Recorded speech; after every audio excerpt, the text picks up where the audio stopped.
Ninakaw niya ang perang pambuhay sa sarili niyang anak. Habang nakaluhod si Mireya sa malamig na sahig ng ospital, nag-aagaw buhay ang 6 na taong gulang na si Nico. Sa kabilang dako, masayang nag-toast sina Marco at ang kabit niya sa kanilang bagong mansyon gamit ang dugo at pawis ni Mireya. Pera natin to. Deserve natin to.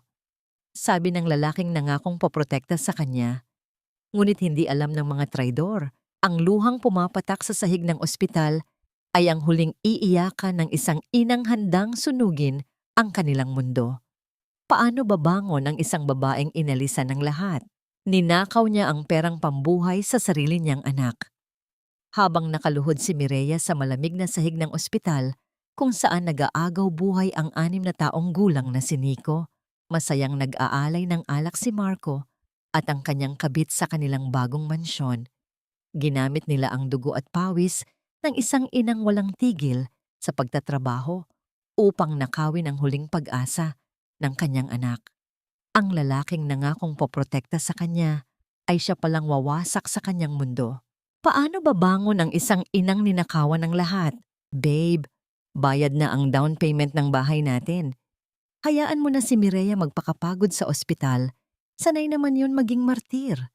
Ang mahalaga, nakuha na natin ang pera mula sa account niya para sa future nating dalawa. Ang mensaheng iyon mula sa telepono ay parang isang matalim na punyal na ibinaon sa dibdib ni Mireya. Dahan-dahang ibinaba ng babae ang hawak na cellphone, ang lumang telepono ng kanyang asawa na aksidente nitong naiwan sa kanyang bag kaninang umaga. Nakatayo siya sa harap ng bintana ng kahera sa emergency room. Suot ang gusgusin at basang-basang uniforme ng nurse matapos ang 18 oras na walang tigil na pag-aasikaso sa mga pasyente. Sa kabilang kamay niya ay ang kanyang bank card na kani-kanina lamang ay iniluwan ng makina na may kasamang mensaheng walang sapat na pondo ang kanyang account. Ang pondong yon ay ang naipon niyang pera, ang dugong ibinuwis niya gabi-gabi para sa nakatakdang operasyon sa puso ng kanyang anak na si Nico.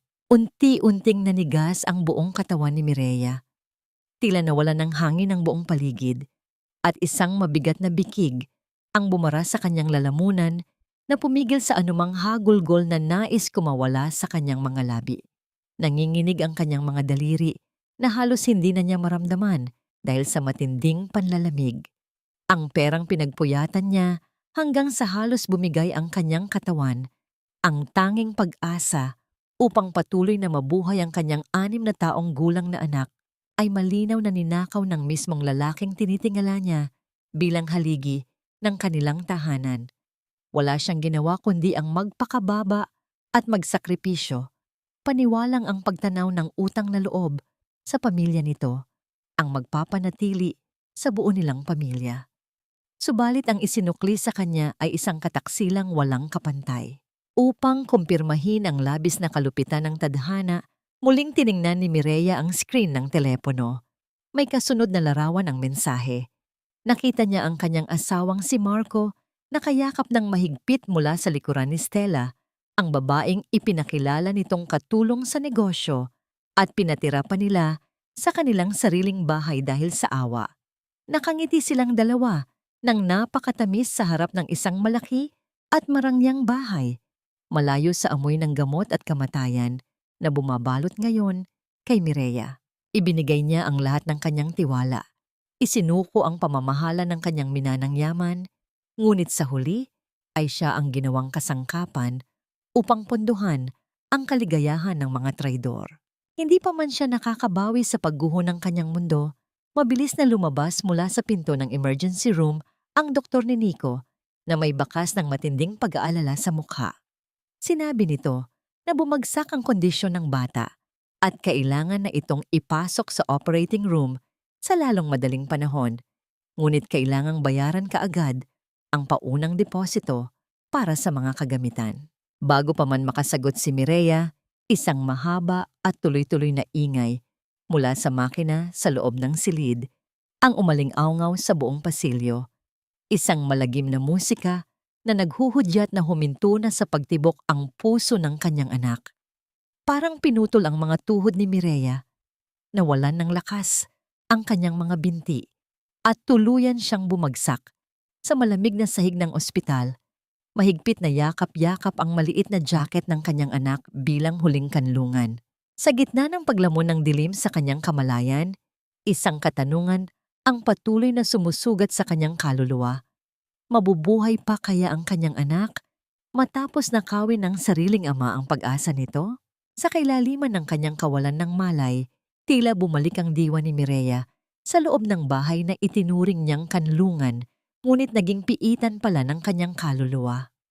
Naalala niya ang hapunan noong nakaraang gabi, kung saan ang bawat kalansing ng kubyerto sa pinggan ay tila mga latay ng pangungutya sa kanyang pagkatao.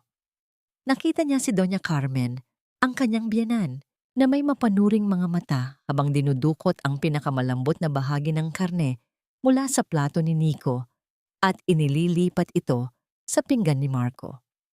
Walang pakundangan nitong sinabi na ang isang nurse na tulad ni Mireya ay dapat magpasalamat dahil kinupkup siya ng mga Villarreal nang mamatay ang kanyang mga magulang at ang utang na loob na yon ay hindi mababayaran ng kahit anong pagsisilbi. Sa alaala ring iyon, naroon si Stella, ang babaeng ipinakilala ni Marco bilang katuwang sa opisina. Kunwari ay mapagkumbaba itong nag-abot ng tubig kay Mireya.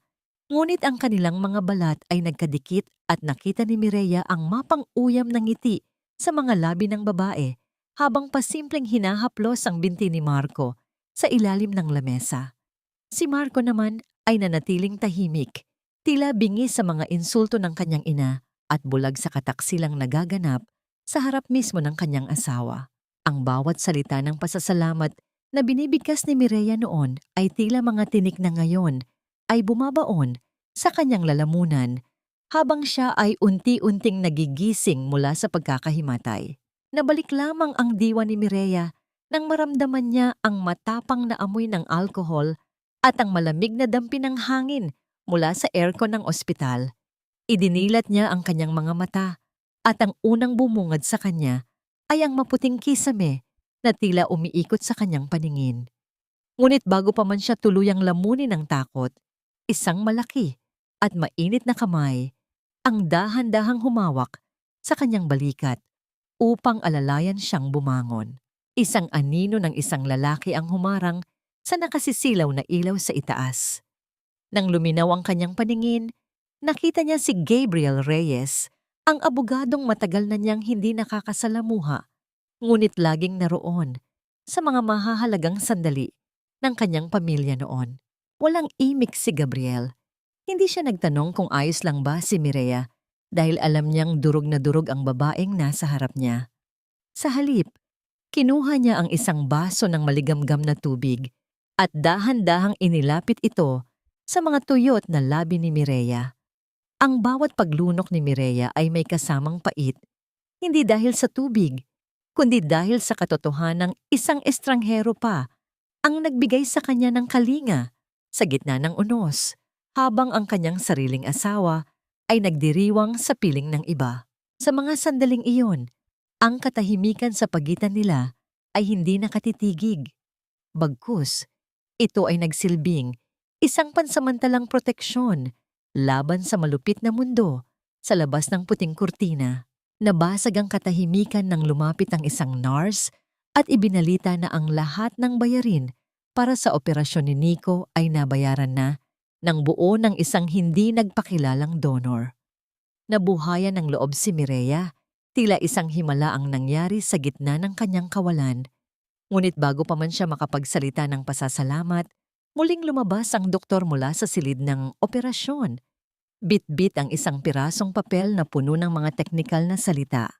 Sa likod ng mga salitang iyon ay ang katotohanang may malaking panganib ang kakaharapin ng kanyang anak at kailangan ni Mireya na pirmahan ang isang waiver na nagsasaad na handa siyang tanggapin ang anumang bunga ng operasyon, tagumpay man ito o tuluyang pamamaalam. Habang nakatingin si Mireya sa panulat na hawak ng doktor, muling sumagi sa kanyang isip ang mensahe ni Marco tungkol sa hinaharap na hindi na siya kasama. Tumingin siya kay Gabriel na tila humihingi ng sagot sa isang katanungang hindi niya kayang bigkasin. Sa gitna ng pag-asang hatid ng hindi kilalang donor at ng panganib na nakasulat sa papel, isang mas masakit na tanong ang gumugulo sa kanyang isipan. Sapat na ba ang kanyang pagmamahal upang bawiin ang buhay ng kanyang anak mula sa kamay ng kamatayan? O ito na ang huling pagkakataon na maririnig niya ang tibok ng puso ni Nico? Sa wakas, ang mga ilaw sa loob ng operating room ay namatay. Hudyat na natapos na ang mahabang laban ni Nico sa pagitan ng buhay at kamatayan. Nang lumabas ang doktor at tumango ng bahagya, tila gumuho ang pader ng takot na nakapaligid sa puso ni Mireya. Ligtas ang kanyang anak. Ang bawat paghinga ng bata, bagaman mahina at tinutulungan ng mga makina, ay tila isang himig ng bagong pag-asa na dumadaloy sa kanyang mga ugat. Ngunit bago pa man malapitan ni Mireya si Gabriel upang magpasalamat, napagtanto niyang wala na ang lalaki sa kanyang tabi. Ang tanging naiwan sa upuan kung saan ito naupo ay isang maliit na puting card na may nakasulat na pangalan at numero sa malinis na tinta. Hinawakan niya ito ng mahigpit, ang tanging bagay na nagpapatunay na hindi pa naginip ang kalinga at proteksyong naramdaman niya kanina. Muling bumalik si Mireya sa bahay na tila naging isang kulung kang ginto, na puno ng mga lihim at panlilinlang. Pagpasok niya sa pinto, ang amoy ng bagong luto na almusal ay sumalubong sa kanya, isang amoy na dati ay nagbibigay sa kanya ng ginhawa, ngunit ngayon ay nagdudulot na ng pagbaliktad ng kanyang sikmura. Nakita niya si Marco at Stella na magkasamang nakaupo sa hapagkainan, tila isang perpektong magkapareha na nag-uusap tungkol sa mga plano sa negosyo. Nang makita siya ni Marco, agad itong tumayo at naglakad patungo sa kanya nang may bakas ng pekeng pag-aalala sa muka. "Hon, I was so worried. Bakit hindi ka tumatawag? Kanina pa kita hinahanap. How's Nico? Bakit ngayon ka lang nakauwi?" Ang boses ni Marco ay puno ng tamis. Ngunit para kay Mireya, ito ay tila tunog ng isang ahas na naghahanda sa pagtuklaw. Hindi pa man nakakasagot si Mireya. Ang boses ni Doña Carmen ay umalingaw-ngaw mula sa dulo ng pasilyo. "Huwag mong sisihin ang anak ko, Mireya. Kung naging masunurin ka lang na asawa at hindi mo pinipilit ang trabaho mo bilang nurse, hindi ka mapapagod ng ganyan. Look at the mess you've caused. My son is stressed because of your negligence." Ang matatandang mata ng kanyang biyenan ay puno ng poot. Tila ba kasalanan pa ni Mireya na nag-agaw buhay ang sarili nitong apo. Pinanood ni Mireya si Stella na dahan-dahang humigop ng kape. Ang mga mata nito ay nakatitig sa kanya nang may nakatagong tagumpay. "Don't worry, Mireya. I helped Marco with the office files last night para hindi siya masyadong ma-stress habang wala ka. We really care about this family." Wika ni Stella sa tono na tila ba siya ang tunay na may-ari ng tahanang yon. Lumapit si Marco at inakbayan si Mireya. Dinala siya sa maliit na mesa sa gilid. "Babe, since everything is stable now, kailangan nating ayusin ang future natin. I have these papers for the land transfer ng ari-arian na iniwan ng parents mo. It's for the company's expansion para mas lumaki ang pera natin para sa pagpapagamot kay Nico. Please, sign this. Para sa anak natin ito." Tinitigan ni Mireya ang panulat na inabot ng kanyang asawa.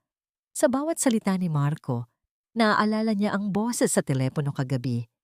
Ang boses na nagtataksil sa kanya habang ang kanilang anak ay naghihingalo.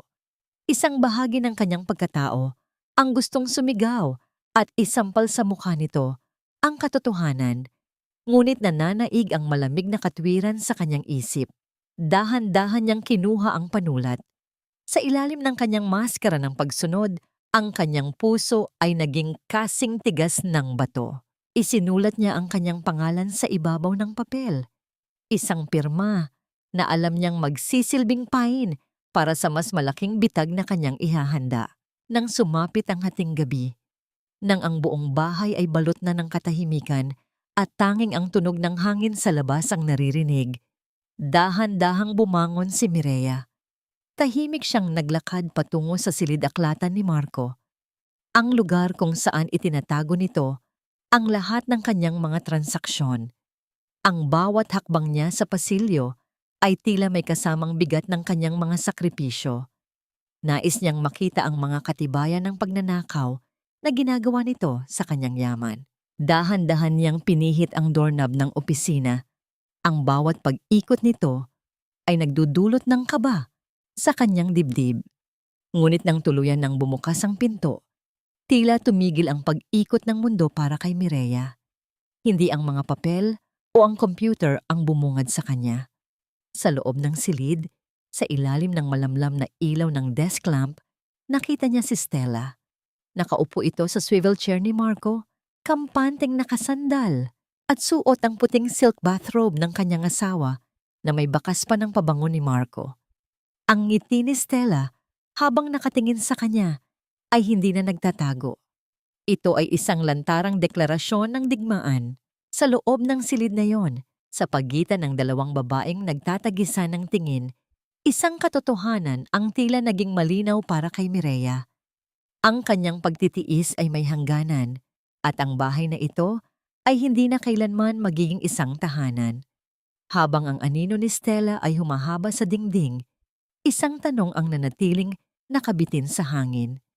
Hanggang kailan kayang tiisin ng isang ina ang makita ang kaaway na suot ang dangal na ninakaw mula sa kanya? Ang bawat segundo ng katahimikan sa loob ng opisina ni Marco ay tila isang mabagal na pagtulo ng lason sa pandinig ni Mireya. Nakatitig siya kay Stella na tila ba ang babaeng ito ang tunay na reyna ng tahanan? Suot ang bathrobe na pag-aari ng kanyang asawa habang ang mga mata nito ay punong-puno ng pangungutya.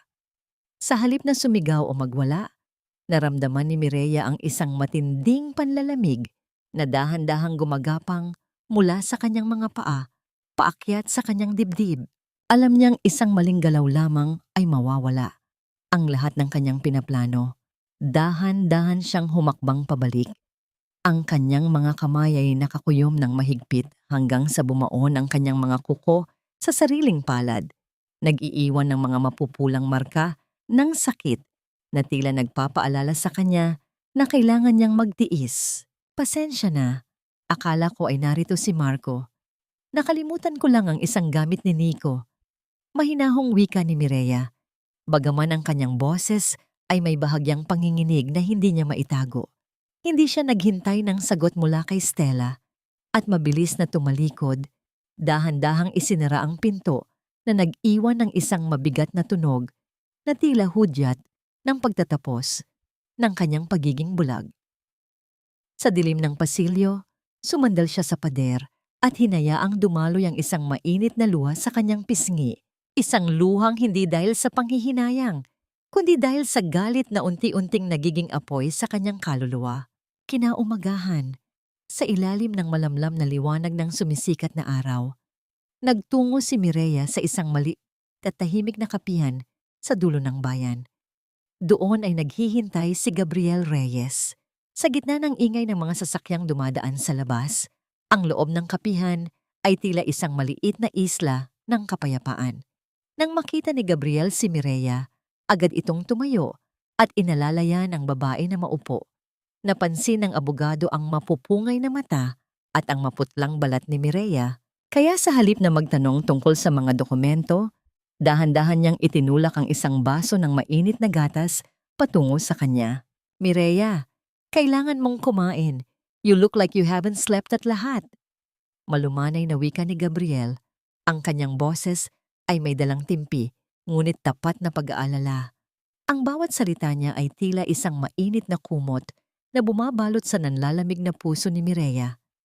Inilabas ni Gabriel ang ilang mga papel mula sa kanyang briefcase.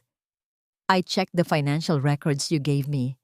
Marco has been channeling the company funds, your inheritance, into several dummy accounts. Stella is the co-owner of almost all of them. Planado ang lahat, Mireya. They were waiting for you to sign that land transfer para tuluyan ka ng mawalan ng boses sa sarili mong kumpanya. Habang nakikinig, naramdaman ni Mireya ang mabilis na pagtibok ng kanyang puso na tila gustong kumawala sa kanyang dibdib. Ang bawat paliwanag ni Gabriel ay isang kumpirmasyon ng lahat ng kanyang mga hinala. Ngunit sa gitna ng takot, naroon ang presensya ni Gabriel na nagbibigay sa kanya ng lakas.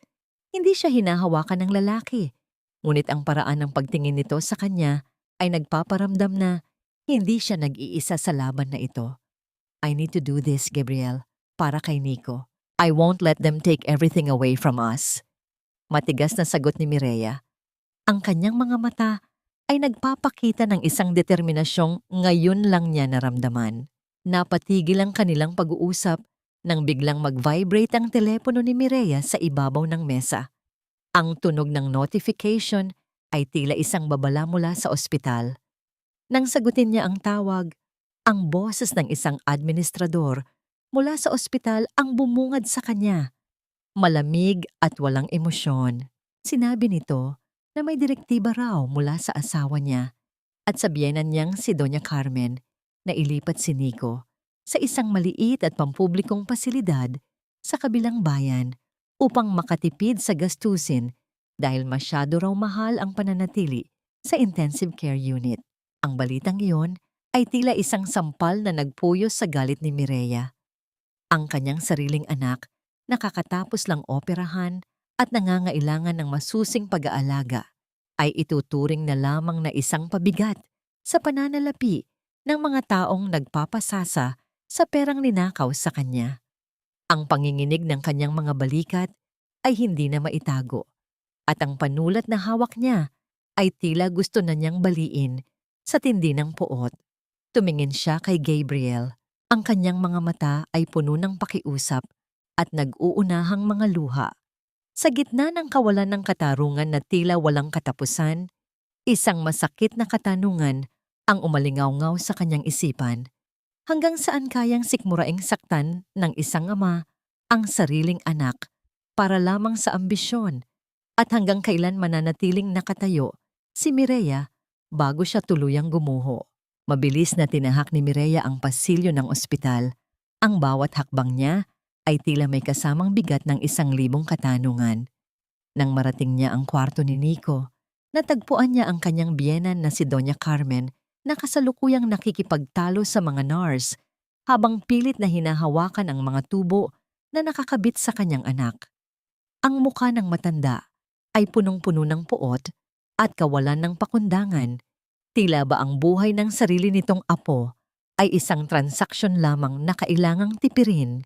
Sa tindi ng galit na naramdaman ni Mireya, hindi na siya nakapaghintay pa at mabilis niyang hinawakan ang braso ng matanda upang ilayo ito sa kama ni Nico. Ang lakas ng kanyang pagkakatulak ay naging sapat upang mapaatras si Doña Carmen, isang kilos na hudyat ng pagbasag sa mahabang panahon ng kanyang pananahimik at pagtitiis. Huwag ninyong hahawakan ang anak ko. Wala kayong karapatang saktan siya o ilipat siya sa kalagayang ito. Ang boses ni Mireya ay gumaralgal sa tindi ng emosyon. Ang kanyang mga mata ay nagniniinga sa protektibong pag-ibig ng isang ina. Ngunit ang kanyang pagpapakita ng tapang ay agad na naputol nang bumukas ang pinto at pumasok si Marco. Nakita ng kanyang asawa ang nangyari at sa halip na alamin ang kalagayan ng anak, ay mabilis itong lumapit kay Mireya. Isang mabilis na pagdampi ng palad ni Marco sa pisngi ni Mireya ang naganap. Isang sampal na nagdulot ng malakas na pagyanig sa kanyang pandinig at nag-iwan ng lasa ng dugo sa loob ng kanyang bibig. Ang sakit ng pisikal na latay ay walang-wala kumpara sa hapdi ng katotohanang pinili ng kanyang asawa na ipagtanggol ang malupit nitong ina kaysa sa kanilang naghihingalong anak. Wala kang karapatang pagsalitaan o saktan ng nanay ko, Mireya. You're becoming hysterical at nakakalimutan mo na kung sino ang nagpapakain sa inyo. Ang boses ni Marco ay puno ng pagbabanta, habang si Doña Carmen naman ay nagsimulang magkunwaring biktima, umiiyak at humahawak sa kanyang dibdib. Sa sandaling iyon, naramdaman ni Mireya ang panganib na baka tuluyan siyang ilayo kay Nico kung magpapatuloy siya sa pakikipag-away. Huminga siya ng malalim, nilunok ang kanyang dangal at dahan-dahang lumuhod sa harap ng kanyang biyenan. Ang bawat sentimetro ng kanyang pagbaba ay tila pagdurog sa kanyang kaluluwa, ngunit alam niyang kailangan niyang manatili sa loob ng bahay upang makuha ang mga ebidensyang wawasak sa kanila. Patawarin niyo po ako, Doña Carmen. Marco, patawad. Hindi ko lang po kayang makita ang anak ko na nahihirapan. Please, huwag niyo kaming ilayo sa isa't isa. Wika ni Mireya sa tonong tila ba siya ay talagang nagsisisi. Ang mapait ng ngiti sa labi ni Doña Carmen at ang mapagmataas na tingin ni Marco ay tila mga hudyat ng kanilang huwad na tagumpay. Pinayagan siyang manatili sa tabi ni Nico, ngunit ang bawat segundo ng kanilang pananatili sa silid ay tila lason sa hangin na kanyang nilalanghap. Nang makaalis ang dalawa, lumapit si Mireya sa kama ni Nico at dahan-dahang hinaplos ang buhok ng bata, habang inaawit ang isang pamilyar na oyaye sa pinakamahina at pinakamalumanay na paraan upang hindi ito magising, ngunit maramdaman ang kanyang presensya. Nang sumapit ang gabi at ang buong kabahayan ay balot na ng katahimikan, isinakatuparan ni Mireya ang kanyang lihim na misyon.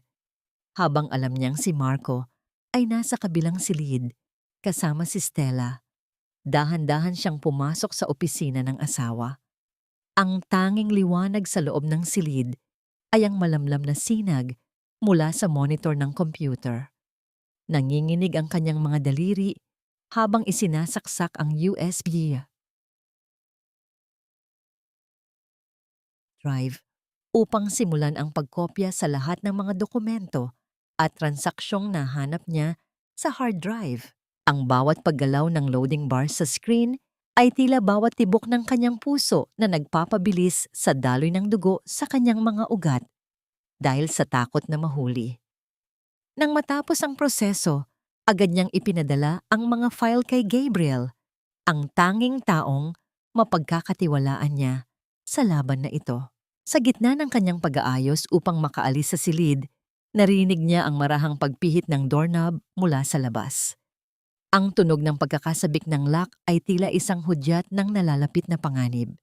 Nanigas ang buong katawan ni Mireya, ang kanyang hininga ay pinigil niya hanggang sa punto na masakit na sa kanyang dibdib. Habang ang pinto ay dahan-dahang bumubukas at ang anino ng isang tao ay uunti-unting humahaba sa sahig ng opisina, isang katanungan ang pilit na sumisiksik sa kanyang isipan. Ito na ba ang katapusan ng kanyang pagpapanggap? At mayroon pa bang pagkakataon na mailigtas niya ang kanyang sarili at ang kanyang anak bago siya tuluyang malunod sa kalupitan ng mga taong kanyang pinaglingkuran? Sa mga sumunod na araw, naging eksperto si Mireya sa pagsusuot ng maskara ng isang masunurin at talunang asawa. Sa bawat umaga na inihahanda niya ang kape ni na Marco at Stella, tinitiis niya ang lantarang paglalambingan ng dalawa sa harap mismo ng hapagkainan. Ang bawat mapang-uyam na tingin ni Stella at ang mga utos ni Marco na tila ba siya ay isang katulong lamang ay tinatanggap niya ng walang reklamo, habang sa ilalim ng kanyang mga mata ay nananatili ang pagod na itinatago ng kolorete. Ngunit sa likod ng bawat pagtungo ng kanyang ulo, ang kanyang isip ay tila isang matalas na pluma na nagtatala ng bawat pagkakamali at bawat sentimo na ninanakaw nila mula sa kinabukasan ng kanyang anak. Isang madaling araw, sa gitna ng malamig na simoy ng hangin na nagmumula sa paparating na ulan, nagtungo si Mireya sa simbahan pagkatapos ng kanyang siigabi. Ang bango ng mga nasusunog na kandila at ang katahimikan sa loob ng banal na gusali ay nagbigay sa kanya ng pansamantalang kapayapaan na matagal na niyang hinahanap. Doon, sa huling hanay ng mga upuang kahoy, natagpuan niya si Gabriel. Nakaupo ang abogado ng tuwid, tila isang bantay na naghihintay sa dilim. Nang magtama ang kanilang mga paningin, walang kailangang sabihin. Ang pagod sa mga mata ni Mireya at ang determinasyon sa mukha ni Gabriel ay sapat na upang magkaintindihan sila. Malapit na tayong matapos sa pag-verify ng mga accounts, Mireya. Konting tiis na lang. You're doing a great job. But please, be careful. Stella is getting smarter. Bulong ni Gabriel habang naglalakad sila palabas ng simbahan. Ang boses ng lalaki ay mababa at puno ng timbre ng proteksyon, isang bagay na tila isang banyagang konsepto na ngayon lang muling naramdaman ni Mireya. Biglang bumuhos ang malakas na ulan. Ang bawat patak nito sa bubungan ng simbahan ay tila lumilikha ng isang harang sa pagitan nila at ng malupit na mundo sa labas. Mabilis na binuksan ni Gabriel ang kanyang malaking itim na payong. Sa halip na hawakan lamang ito sa gitna, bahagyang inilapit ng lalaki ang kanyang katawan kay Mireya at itinagilig ang payong sa panig ng babae. Napansin ni Mireya na ang kaliwang balikat ni Gabriel ay unting nababasa ng ulan upang masigurado lamang na walang kahit isang patak ng tubig ang dudungis sa kanyang uniforme. Sa loob ng maliit na espasyong yon sa ilalim ng payong, naramdaman ni Mireya ang init mula sa braso ni Gabriel na malapit sa kanya. Isang init na hindi nagmumula sa pagnanasa, kundi sa isang tapat na malasakit na matagal na niyang ipinagkait sa kanyang sarili. "Thank you, Gab. Hindi ko alam kung nasaan ako ngayon kung wala ka." Mahinang wika ni Mireya. Ang kanyang boses ay tila nalunod sa tunog ng ulan na tumatama sa sementoge. Hindi sumagot si Gabriel, ngunit mas hinigpitan nito ang hawak sa payong at tiningnan siya nang may lalim na tila nangangakong hinding-hindi siya nito bibitawan sa gitna ng unos. Ang sandaling iyon, ang simpleng paglalakad sa ilalim ng ulan, habang ang balikat ng lalaki ay nagsisilbing panangga, ay nagdulot ng isang kakaibang pintig sa puso ni Mireya. Isang pakiramdam na tinatawag nilang pag-asa. Ngunit ang pansamantalang kaligayahan ay agad na naglaho nang marating nila ang kanto kung saan naghihintay ang sasakyan ni Mireya. Mula sa malayo, sa loob ng isang itim na sasakyang nakaparada sa tapat ng ospital, isang pares ng mga mata ang matalas na nakamasid sa kanila. Si Stella, na kanina pa pala sumusunod kay Mireya, ay nakita ang bawat kilos, ang bawat titig, at ang pagtatagilig ng payong ni Gabriel. Ang kanyang mga labi ay namutawi sa isang mapait na ngiti habang hawak ang kanyang telepono na kumuha ng ilang larawan ng dalawa. Pag-uwi ni Mireya, sinalubong siya ng isang nakabibinging katahimikan sa loob ng bahay. Ngunit nang pumasok siya sa kanilang silid, nakita niya si Marco na nakatayo sa gitna ng kwarto. Hawak ang basang-basang jacket na ginamit ni Mireya kanina. Sa tabi nito ay si Stella na may bakas ng pekeng lungkot sa mukha. Ibinato ni Marco ang jacket sa paanan ni Mireya. Ang tunog ng basang tela sa sahig ay tila isang hudyat ng panibagong panganib. "Sino ang lalaking kasama mo sa ulan, Mireya? At huwag mo akong subukang pagsinungalingan dahil baka masorpresa ka sa kung ano ang nalaman ko tungkol sa mga lihim na lakad mo." Malamig na wika ni Marco habang ang mga mata nito ay nagniningas sa paghihiganti. Sa sandaling iyon, naramdaman ni Mireya na ang bitag na kanyang inihahanda ay tila may butas, at ang tanong na bumabagabag sa kanya ay kung sino ba talaga ang mga ngaso at sino ang tunay na biktima sa larong ito. Ang basang tela ng jacket na ibinato ni Marco ay nag-iwan ng isang madilim na marka sa sahig, tila ba simbolo ng mantsa na pilit nilang ibinibintang sa dangal ni Mireya. Ang bawat patak ng tubig na nagmumula rito ay lumilikha ng isang maliit na lawa sa ibabaw ng makintab na kahoy, habang ang hangin sa loob ng silid ay tila naging kasing bigat ng bakal. Nakatayo si Marco sa harap ni Mireya. Ang kanyang mga panga ay mahigpit na nakakuyom at ang kanyang mga mata ay nagniningas sa isang uri ng puot na tila naghahanap ng anumang dahilan upang sumabog. Sa likuran niya nakasandal si Stella sa hamba ng pinto. Ang mga braso ay nakahalukip-kip at ang isang mapanuyang ng ngiti ay nakaukit sa kanyang mga labi habang pinapanood ang bawat galaw ng mag-asawa. "Sino ang lalaking yan, Mireya? Bakit tila napakalapit ninyo sa ilalim ng iisang payong?" Muling tanong ni Marco. Ang kanyang boses ay mababa ngunit puno ng panganib. Inilapit niya ang screen ng kanyang telepono sa mukha ni Mireya. Ipinapakita ang larawang kinuha ni Stella kanina. Ang larawan kung saan ang balikat ni Gabriel ay bahagyang nakadampi sa kanya upang protektahan siya sa ulan. Naramdaman ni Mireya ang mabilis na pagtibok ng kanyang puso na tila isang tambol na nagpaparamdam ng babala sa kanyang dibdib. Ang kanyang mga palad ay nagsimulang manlamig, ngunit pilit niyang pinanatili ang kanyang paningin sa mga mata ng asawa. Alam niyang kung magpapakita siya ng takot, tuluyan siyang malulunod sa kanilang mga paratang. Huminga siya ng malalim, hinahayaan ang malamig na hangin na palamigin ang kanyang nag-aapoy na pakiramdam. Siya ang abogado ng ospital, Marco. Nagkataon na magkasabay kaming lumabas matapos kong asikasuhin ang mga papeles para sa panibagong gamutan ni Nico. Mahinahong sagot ni Mireya. Ang boses niya ay hindi nabasag sa kabila ng kaba. He was just being a gentleman dahil wala akong dalang payong. At kung tutuusin, bakit parang mas interesado ka sa kung sino ang kasabay ko kaysa sa katotohanang ang anak mo ay nangangailangan ng masusing atensyon? Isang maikling tawa ang kumawala mula sa mga labi ni Stella. Isang tunog na puno ng pait at kawalan ng galang. Lawyer ng ospital? Really, Mireya?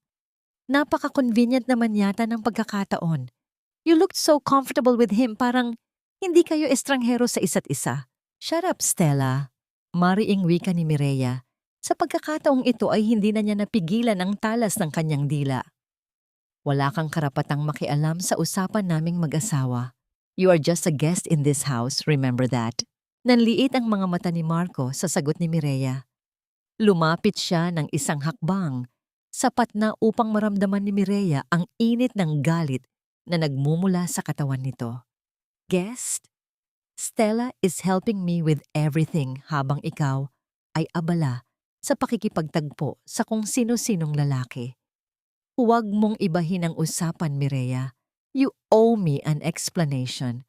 Ang utang na loob mo sa pamilyang ito ay hindi sapat na dahilan para gumawa ka ng kalokohan sa likod ko. Ang salitang utang na loob ay tila isang latay na humampas sa kaluluwa ni Mireya. Pagod na siya sa paulit-ulit na paggamit nito bilang kadena sa kanyang mga paa. Dahan-dahan siyang tumalikod at naglakad patungo sa bintana. Pinagmamasdan ang mga patak ng ulan na gumuguhit sa salamin. Sa kanyang isipan, biglang sumagi ang imahe ni Gabriel. Ang banayad na paraan ng paghawak nito sa payong. Ang init ng malasakit sa mga mata nito na walang hinihinging kapalit. Napakalayo nito sa kalupitang nasa likuran niya ngayon. If you don't trust me, Marco, then that is your problem, not mine. Bulong ni Mireya, ang kanyang boses ay tila isang malamig na simoy ng hangin na nagpatahimik sa buong silid. I have given everything to this family. My career, my inheritance, my youth. Kung iniisip mo na magagawa kong ipagpalit ang kapakanan ni Nico para sa isang panandaliang pagkakamali, then you never really knew me. Hindi sumagot si Marco. Ngunit ang mabilis na paghinga nito ay sapat na upang malaman ni Mireya na hindi pa tapos ang laban na ito. Lumabas si Marco sa silid kasunod si Stella, ngunit bago pa man maisara ang pinto, narinig ni Mireya ang marahang pagpihit ng lock mula sa labas. Ikinulong siya ng sarili niyang asawa sa loob ng kanilang kwarto. Naiwang mag-isa si Mireya sa gitna ng kadiliman. Tanging ang mahinang liwanag mula sa labas ang nagbibigay ng anyo sa mga gamit sa loob. Naupo siya sa gilid ng kama, ang kanyang mga balikat ay dahan-dahang bumaba sa tindi ng pagod. Kinuha niya ang kanyang telepono na nakatago sa ilalim ng unan at binuksan ang isang mensahe mula kay Gabriel na hindi pa niya nababasa. Isang simpleng pangungusap lamang ito. The files are safe. Sleep well, Mireya. I'm just one call away. Sa pagbasa niya sa mga salitang yon, naramdaman ni Mireya ang isang kakaibang hapdi sa kanyang lalamunan. Isang pagnanais na umiyak, hindi dahil sa takot, kundi dahil sa pag-asang mayroon pa palang taong handang tumayo sa tabi niya sa gitna ng dilim. Ngunit habang tinititigan niya ang nakasarang pinto, isang katanungan ang pilit na bumabagabag sa kanyang isipan. Hanggang kailan siya mananatiling bilanggo sa bahay na ito At sapat ba ang mga ebidensyang hawak ni Gabriel upang palayain siya mula sa kamay ng mga taong unti-unting pumapatay sa kanyang kaluluwa? Ang mga sinag ng buwan na tumatago sa bintana ng silid ay tila mga malamig na rehas na nagpapaalala kay Mireya sa kanyang kalagayan. Ang bawat minutong lumilipas sa loob ng 4 na sulok ng kwartong iyon ay punong-puno ng bigat ng kawalan ng katarungan. Naupo si Mireya sa sahig.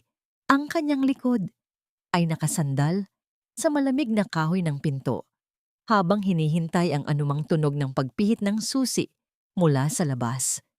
Sa katahimikan ng gabi, ang tanging naririnig niya ay ang sarili niyang paghinga na tila isang hudyat ng pag-aalinlangan at takot. Ang bawat tibok ng kanyang puso ay tila isang babala na ang bawat pagkakataon ay unti-unti nang nauubos. Kinaumagahan, narinig ni Mireya ang marahang paggalaw ng bakal sa loob ng trangka. Hudyat na binubuksan na ang pinto.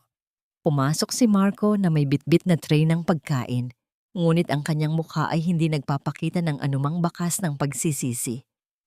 Sa likuran niya, naroon muli si Doña Carmen, nakataas ang noo at may mapanuring mga mata na tila tinitingnan kung sapat na ba ang parusang ibinigay nila sa kanya. Ang paraan ng paglapag ni Marco ng tray sa ibabaw ng mesa ay lumikha ng isang matunog na pagtama ng porselana sa kahoy. Isang tunog na tila nagpapahiwatig ng kanyang kapangyarihan sa loob ng tahanang iyon. "Kumain ka, Mireya. Ayokong isipin ng mga tao na pinapabayaan ka namin." Malamig na wika ni Marco habang inaayos ang kanyang kurbata sa harap ng salamin. "Pagkatapos nito bibisita tayo kay Nico. Pero huwag mong iisiping makakaalis ka sa paningin ko. Stella will be coming with us para masiguradong wala kang gagawing eksena sa ospital." Ang banggit sa pangalan ni Stella ay tila isang lason na muling humalo sa daloy ng dugo ni Mireya. Ang bawat himaymay ng kanyang pagkatao ay nagnanais na lumaban, ngunit muli niyang ipinaalala sa kanyang sarili ang turo ni Gabriel, ang katahimikan ng kanyang pinakamabisang sandata. Dahan-dahan siyang tumayo, inayos ang kanyang sarili at pilit na ngumiti. Isang ngangiting walang buhay na tila isang maskara ng isang talunang asawa. Pagdating sa ospital, ang amoy ng antiseptiko at ang malamig na hangin ng pasilyo ay tila naging pamilyar na kanlungan para kay Mireya. Nang makita niya si Nico na mahimbing na natutulog, ang lahat ng pagod at sakit ay tila sandaling naglaho. Ngunit ang presensya ni na Marco at Stella sa kabilang panig ng kama ay tila isang madilim na anino na bumabalot sa kanila. Nakita ni Mireya si Gabriel sa dulo ng pasilyo, nakatayo malapit sa istasyon ng mga nurse. Hindi sila nagkatinginan ng matagal, ngunit ang simpleng pagtango ng abogado ay sapat na upang malaman ni Mireya na ligtas ang lahat ng mga dokumentong kanilang nakuha. Sa isang pagkakataon na lumabas si Marco upang sagutin ang isang tawag at naiwan si Stella na abala sa kanyang telepono, dahan-dahang lumapit ang isang nurse kay Mireya upang palitan ang suwero ni Nico.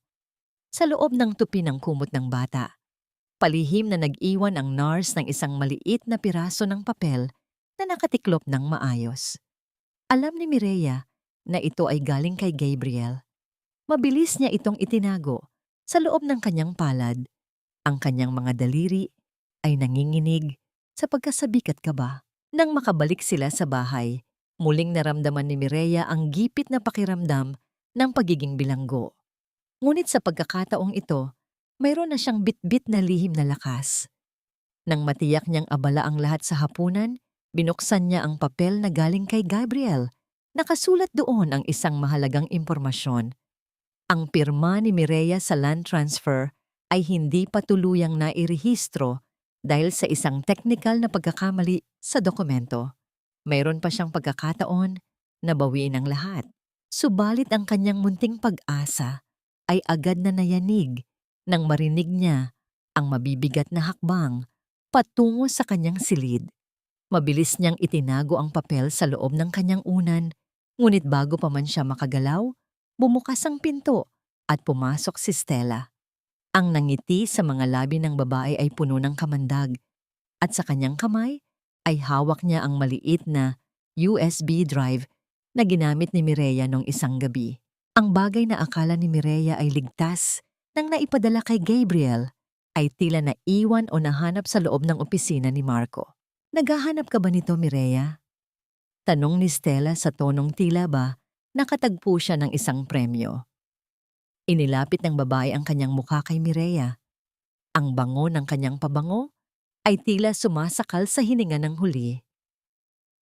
Akala mo ba ay ganoon kadaling talunin si Marco? I found this in the trash bin, pero mukhang may mga files na hindi mo dapat pinapakialaman. I wonder, ano kaya ang sasabihin ni Marco kapag nalaman niyang ang martir niyang asawa ay nagpaplanong itumba siya? Naramdaman ni Mireya ang biglang paglamig ng kanyang buong katawan. Tila ba ang bawat patak ng dugo niya ay naging yelo? Ang lihim na digmaang kanyang inumpisahan ay tila bumabaliktad laban sa kanya. Habang ang anino ni Stella ay humahaba sa sahig ng silid, isang katanungan ang tila naging isang mabigat na pasanin sa kanyang puso. Mayroon pa bang paraan upang mabawi ang laban na ito?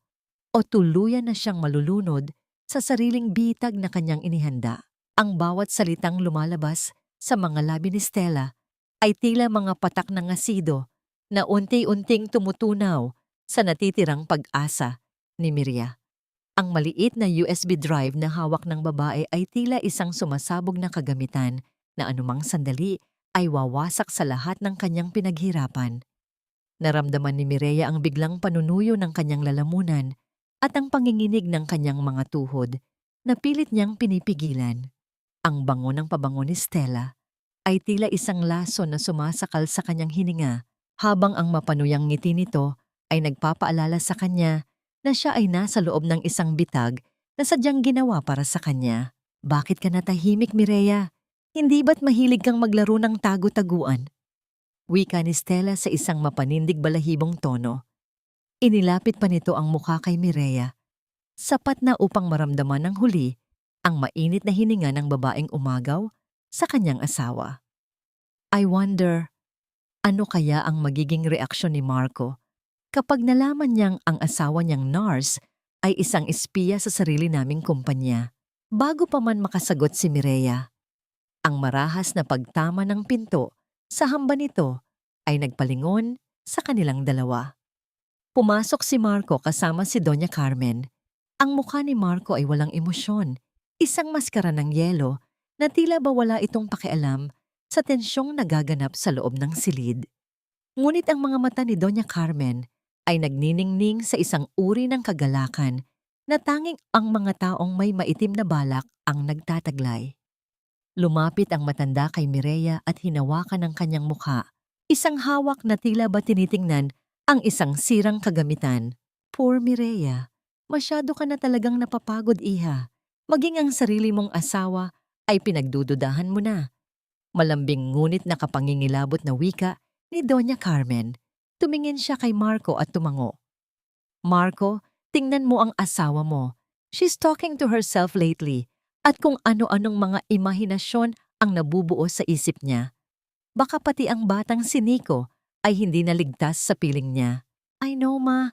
That's why I called for help, sagot ni Marco. Ang kanyang boses ay tila isang malamig na hatol ng kamatayan. Inilabas niya ang isang puting sobre mula sa kanyang bulsa. Mireya, hindi na namin kayang panoorin ka na ganito. You are unstable. Ang stress sa trabaho at ang kondisyon ni Nico ay tuluyan ng sumira sa isip mo. Kailangan mo ng pahinga. Isang mahabang pahinga sa isang lugar kung saan maaalagaan ka ng tama. Naramdaman ni Mireya ang matinding panlalamig na gumagapang mula sa kanyang batok patungo sa kanyang buong katawan. Ang tulong na sinasabi ni Marco ay hindi para sa kanyang kagalingan, kundi para tuluyan siyang ilayo at patahimikin. Sa labas ng bintana, nakita niya ang isang puting sasakyan na pumasok sa kanilang bakuran. Ang mga ilaw nito ay tila mga mata ng isang halimaw na naghihintay sa dilim. Dalawang lalaking nakasuot ng unipormeng puti ang bumaba. May bit-bit na mga kagamitang hindi para sa paggamot, kundi para sa pagpigil. Hindi ako baliw. Marco, pakawalan niyo ako. Alam ko ang ginagawa niyo ni Stella. Alam ko ang tungkol sa mga accounts. Sigaw ni Mireya. Ang kanyang boses ay puno ng pait at desperasyon. Ngunit ang bawat salita niya ay tila naging bala na ginamit laban sa kanya. Tiningnan siya ni Marco nang may kasamang awa. Isang huwad na emosyon na lalong nagpapasidhi sa galit ni Mireya. See? She's hallucinating again. Bulong ni Stella. Habang nakasandal sa dibdib ni Marco, ang kanyang mga mata ay nagniningning sa tagumpay habang ipinapakita ang USB drive sa mga lalaking pumasok sa silid. Ang bawat hakbang ng mga lalaking puti sa makintab na sahig ay tila mga tunog ng hatol na unti-unting lumalapit kay Mireya. Nais ni Mireya na tumakas, na tumakbo patungo sa silid ni Nico at yakapin ang kanyang anak sa huling pagkakataon. Ngunit ang bawat galaw niya ay tila nakakadena sa takot. Habang ang mga lalaki ay dahan-dahang lumalapit at ang mga kamay nila ay tila mga bakal na handang humawak sa kanya, isang pangalan ang tanging nasambit ng kanyang puso sa gitna ng kadiliman. Gabriel. Ang tanging taong nakakaalam ng katotohanan, ngunit tila napakalayo nito sa kasalukuyang impyernong kanyang kinapapalooban. Nang maramdaman ni Mireya ang mahigpit na pagkakahawak ng mga lalaki sa kanyang mga braso, tila tumigil ang pag-ikot ng mundo. Ang huling nakita niya ay ang mapanuyang ngiti ni Doña Carmen at ang malamig na titig ni Marco habang ang pinto ng silid ay dahan-dahang isinasara. Iniwan siyang mag-isa sa piling ng mga estranghero. Sa gitna ng kanyang pagpigil sa pag-iyak, isang katanungan ang pilit na bumabagabag sa kanyang huling katinuan. Ito na ba ang katapusan ng kanyang laban? At magagawa pa kaya niyang masilayan ang nangiti ng kanyang anak bago siya tuluyan ng mabaon sa dilim ng limot? Ang bawat paghatak ng mga lalaking nakaputi sa mga braso ni Mireya ay tila isang marahas na pagpilas sa kanyang natitirang dangal. Ang kanyang mga paa ay pilit na kumakaladkad sa makintab na sahig ng kanilang sala, nag-iiwan ng mga guhit ng pagtutol habang ang kanyang hininga ay naging mabilis at kapos. Sa kabilang dako ng silid, nakita niya si Marco na nakatayo ng tuwid. Walang bakas ng habag sa mga mata, habang si Doña Carmen ay tila nanonood ng isang palabas na nagbibigay sa kanya ng lubos na kasiyahan. Ang bawat sigaw ni Mireya para sa katarungan ay tila nalulunod sa lamig ng hangin. At sa kanyang isipan, ang mukha ni Nico ang tanging nagbibigay sa kanya ng dahilan upang huwag sumuko. Ngunit bago pa man nila marating ang pintuan na maglalayo sa kanyang anak, ang marahas na pagbukas ng tarangkahan sa labas ay nagpatigil sa lahat. Ang pag-ugong ng isang mabilis na sasakyang huminto sa tapat ng kanilang bahay ay tila isang hudyat ng pagdating ng isang hindi inaasahang lakas. Ilang saglit pa, ang mga mabibigat na hakbang sa semento ay mabilis na lumapit patungo sa pintuan. Ang bawat pagtama ng sapatos sa sahig ay tila may dalang awtoridad na nagpatahimik maging sa mga lalaking humahawak kay Mireya. Bumukas ang pinto at pumasok si Gabriel Reyes. Hindi siya ang karaniwang abogadong malumanay na nakilala ni Mireya. Ang kanyang mga mata ay nagnininga sa matinding galit na pilit niyang tinitimpi sa ilalim ng kanyang propesyonal na anyo. Nakasuot siya ng isang itim na Amerikana na tila nagsisilbing baluti sa gitna ng digmaang ito.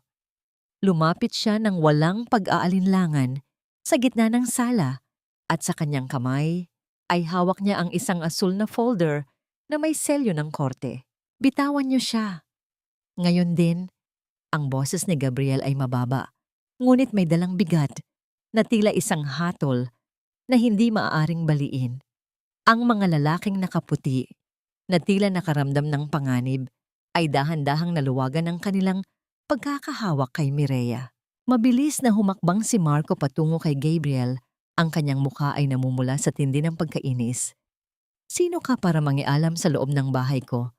Asawa ko siya at may sakit siya sa isip. This is for her own good.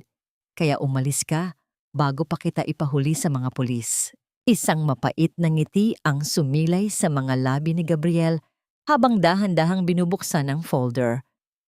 I am her legal counsel, Marco Villarreal, at ang hawak ko ay isang Temporary Protection Order o TPO mula sa korte. Nakasaad dito na ang anumang pagtatangka na ilayo si Mireya sa kanyang tirahan o ipasok siya sa anumang pasilidad ng labag sa kanyang kalooban ay itinuturing na isang krimen. At kung tungkol sa mga pulis, may mga tauhan na ako sa labas ng Dana, naghihintay lamang ng aking senyas upang arestuhin kayo sa salang illegal detention at harassment. Tila nabuhusan ng malamig na tubig si Marco. Ang kanyang pagiging mapagmataas ay biglang napalitan ng takot na pilit niyang itinatago. Si Doña Carmen naman ay napaatras. Ang kanyang mga kamay ay nanginginig habang hawak ang kanyang perlas na kwintas. Lumapit si Gabriel kay Mireya na sa mga sandaling iyon ay unti nang nanghihina sa tindi ng tensyon. Dahan-dahan niyang inalalayan ng babae. Ang kanyang kamay sa likod ni Mireya ay nagbibigay ng isang uri ng init at seguridad na matagal nang nawala sa buhay nito. Mireya, kuhanin mo si Nico. Ngayon na. May ambulansya at mga nurse na akong inihanda sa labas upang ilipat siya sa isang mas ligtas na ospital sa ilalim ng aking pangangalaga. Bulong ni Gabriel, ang kanyang boses ay naging malumanay na tila isang haplos sa sugatang kaluluwa ni Mireya. Hindi na nag-aksaya ng panahon si Mireya. Sa gitna ng pagkagulantang ng kanyang mga kaaway, mabilis siyang pumasok sa silid ni Nico at binuhat ang kanyang anak nang may buong pag-iingat. Nang muli siyang lumabas, nakita niya si Stella na nakatayo sa isang sulok. Hawak pa rin ang USB drive, ngunit ang mukha nito ay bakas na ng matinding pagkatalo. Walang sinabi si Mireya. Sapat na ang tingin ng isang inang muling nakabawi ng lakas upang iparamdam sa kanila na tapos na ang panahon ng kanyang pagiging martir. Habang naglalakad sila palabas ng bahay, naramdaman ni Mireya ang sariwang hangin sa kanyang mukha. Isang hangin na hindi na amoy lason at panlilinlang. Inalalayan ni Gabriel si Mireya at si Nico sa loob ng sasakyan. Sa loob ng sasakyan na yon, sa gitna ng katahimikan ng gabi, ang tanging naririnig ay ang mahinang paghinga ni Nico na mahimbing na natutulog. Tumingin si Mireya kay Gabriel at sa unang pagkakataon, nakita niya ang sarili niyang refleksyon sa mga mata ng lalaki, hindi bilang isang biktima, kundi bilang isang babaeng handa ng lumaban para sa kanyang kalayaan. Habang ang sasakyan ay dahan-dahang lumalayo sa bahay na naging impyerno niya sa loob ng maraming taon, naramdaman ni Mireya ang paghawak ni Gabriel sa kanyang kamay. Isang maikli at magaan na hawak na tila nagsasabing, "Nandito na ako. Hindi ka na muling mag-iisa." Sa gitna ng luha ng pasasalamat, isang tanong ang nanatili sa kanyang isipan habang tinatahak nila ang daan patungo sa kanilang bagong kanlungan. Ito na nga ba ang simula ng kanyang paghilom? O isa lamang itong maikling pahinga bago ang huling yugto ng digmaang magpapasya sa kanilang tadhana? Tadhana, sa loob ng bagong kanlungan na inihanda ni Gabriel, ang bawat hininga ni Mireya ay tila unti-unting nagpapalaya sa bigat na matagal nang nakadagan sa kanyang dibdib. Ang silid ay nababalot ng isang uri ng kapayapaan na hindi niya naramdaman sa loob ng maraming taon. Isang lugar kung saan ang mga dingding ay hindi sumisigaw ng pangungutya at ang hangin ay hindi amoy lason ng panlilinlang. Sa ibabaw ng malambot na kama, mahimbing na natutulog si Nico, ang mahinang pag-angat at pagbaba ng kanyang maliit na dibdib ay tila isang himig ng tagumpay laban sa lahat ng paghihirap na kanilang pinagdaanan. Nilapitan ni Mireya ang kanyang anak at dahan-dahang hinaplos ang noo nito. Ang kanyang mga daliri ay nag-iiwan ng isang banayad na haplos na tila sumusumpa na hinding-hindi na muling makakapasok ang dilim sa kanilang buhay. Naglakad si Mireya patungo sa kusina kung saan naroon si Gabriel naabala sa pag-aayos ng ilang mga dokumento sa ilalim ng malamlam na liwanag ng lampara. Ang bawat paglipat ng papel ay lumilikha ng marahang pagkaluskos na tila ba ayos na ang lahat sa mundo. Nang mapansin ni Gabriel ang presensya ni Mireya, agad itong tumigil at tumingin sa kanya nang may malalim na pag-unawa. Kumuha siya ng isang tasa ng mainit na tsaa at inilapag ito sa mesa. Hudyat para kay Mireya na maupo at magpahinga. Everything is moving forward, Mireya. I've officially filed the cases for estafa, violation of the Anti-Violence Against Women and Children Act, at ang petisyon para sa pagbawi ng lahat ng iyong ari-arian. Mahinahong paliwanag ni Gabriel. Ang kanyang boses ay tila isang sandigan na hindi matitibag ng kahit anong bagyo. Marco and Stella will be served with the subpoenas tomorrow. Hindi na sila makakatakas sa lahat ng ginawa nila. Naramdaman ni Mireya ang isang mainit na luhang gumuhit sa kanyang pisngi, hindi dahil sa lungkot, kundi dahil sa labis na pasasalamat. Thank you, Gabriel. I do not know how to repay you. Akala ko talaga kanina, mawawala na sa akin ang lahat, lalo na si Nico. Dahan-dahang inabot ni Gabriel ang kamay ni Mireya na nasa ibabaw ng mesa. Ang kanyang pagkakahawak ay magaan lamang, tila isang protektibong bakod na nagbibigay ng seguridad sa babae. You don't have to repay me, Mireya. Ang makita kang malaya at ligtas si Nico ay sapat na. You've been a martyr for too long. It's time for you to be the queen of your own life. Sa mga sandaling iyon, ang katahimikan sa pagitan nila ay napuno ng isang kakaibang pakiramdam. Isang tahimik na pag-usbong ng damdaming higit pa sa pagitan ng abogado at kliyente. Ang titig ni Gabriel ay may dalang pangako ng katapatan, isang bagay na hindi kailanman na ibigay ni Marco. Ngunit sa likod ng pansamantalang kapayapaang ito, alam ni Mireya na ang sugat ng kahapon ay hindi ganoon kadaling maghilom. Ang bawat alaala ng sampal ni Marco at ang mga pang-uuyam ni Doña Carmen ay tila mga aninong pilit pa ring humahabol sa kanya. Habang iniinom ang tsaa, naramdaman ni Mireya ang bahagyang panginginig ng kanyang mga kamay. Ang takot na baka bigla na lamang sumulpot si Marco at bawi ng lahat ay tila isang multo na hindi siya iniwan. Tumingin siya sa bintana ng kondo kung saan ang mga ilaw ng lungsod ay tila mga bituing hindi maabot. Napansin ni Gabriel ang kanyang pag-aalinlangan kaya mas hinigpitan nito ang hawak sa kanyang kamay na tila nagbibigay ng lakas upang harapin ang kinabukasan. Gab, what if? What if they find a way to twist everything? Marco is powerful and he knows how to manipulate people. Bulong ni Mireya, ang kanyang boses ay may bakas ng matinding pag-aalala. Let them try, Mireya. But this time, they're dealing with the truth. At ang katotohanan ay may sariling paraan ng paglabas. Sagot ni Gabriel ng may determinasyon. Ngunit sa gitna ng kanilang pag-uusap, biglang umilaw ang telepono ni Gabriel na nasa mesa. Isang mensahe ang pumasok mula sa kanyang private investigator. Nang basahin niya ito, tila nagbago ang timpla ng kanyang mukha. Dahan-dahang binitiwan ni Gabriel ang kamay ni Mireya at tumayo upang sagutin ang isang tawag sa kabilang silid. Nanatili si Mireya sa kanyang upuan. Ang lamig ng tsaa sa kanyang tasa ay tila uent-unting lumilipat sa kanyang puso. Nang bumalik si Gabriel, ang kanyang mga mata ay may dalang isang balitang tila magpapabago muli sa lahat. Sinabi nito na si Marco ay hindi lamang basta nagtatago. Kasalukuyan itong nagpaplano ng isang malaking hakbang sa darating na anibersaryo ng kumpanya upang ideklara si Mireya na legal na walang katinuan at tuluyang makuha ang lahat ng kapangyarihan bago pa man mailabas ang TPO sa publiko. Naramdaman ni Mireya ang mabilis na pagtibok ng kanyang puso na tila isang nagbabadyang unos. Ang laban ay hindi pa tapos at ang susunod na hakbang ng kanyang asawa ay tila isang huling pagtatangka upang ibaon siya sa limot.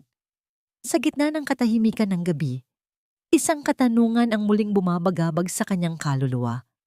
Sapat na nga ba ang proteksyong ibinibigay ni Gabriel upang pigilan ang kasamaan ng isang lalaking walang kinikilalang batas o ito na ang simula ng isang mas madugong labanan para sa kanyang karangalan? Ang bawat salitang lumalabas sa mga labi ni Gabriel ay tila mga tipak ng yelo na bumabagsak sa nag-aapoy na puso ni Mireya. Ang balitang balak siyang ideklara ni Marco na walang katinuan sa harap ng publiko ay isang uri ng kalupitang hindi niya inakalang magagawa ng lalaking minahal niya. Sa loob ng tahimik na silid ng kondo, ang tanging naririnig ay ang marahang pag-abante ng kamay ng orasan sa dingding. Bawat segundo ay tila isang paalala na ang oras ay mabilis na nauubos. Naramdaman ni Mireya ang panghihina ng kanyang mga tuhod, kaya dahan-dahan siyang napaupo sa gilid ng sofa. Ang kanyang mga kamay ay nakapatong sa kanyang kandungan at nanginginig sa tindi ng puot at takot. Marco is so predictable. He thinks he can just label me as crazy and everyone will believe him dahil sa image na binuo niya sa loob ng maraming taon. Bulong ni Mireya, ang kanyang boses ay tila isang tuyot na dahon na tinangay ng hangin. Tumingin siya kay Gabriel. Ang kanyang mga mata ay punong-puno ng dusa. He wants to bury me alive, Gab. Ganoon ba ang turing niya sa akin? Isang sagabal na kailangang itapon para lang sa pera at kay Stella. Mabilis na lumapit si Gabriel at lumuhod sa harap ni Mireya upang maging kapantay nito. Hindi niya hinawakan ang mukha ng babae, ngunit ang kanyang mga mata ay nagpapakita ng isang determinasyong tila isang matibay na pader. Hindi niya magagawa yon, Mireya. Hindi ko hahayaang mangyari iyon. Marco thinks he is playing a game where he holds all the cards, but he forgot one thing. The truth is not a card you can just discard. It is a storm that will destroy everything he built on lies. Naramdaman ni Mireya ang biglang pagdaloy ng mainit na luha sa kanyang pisngi.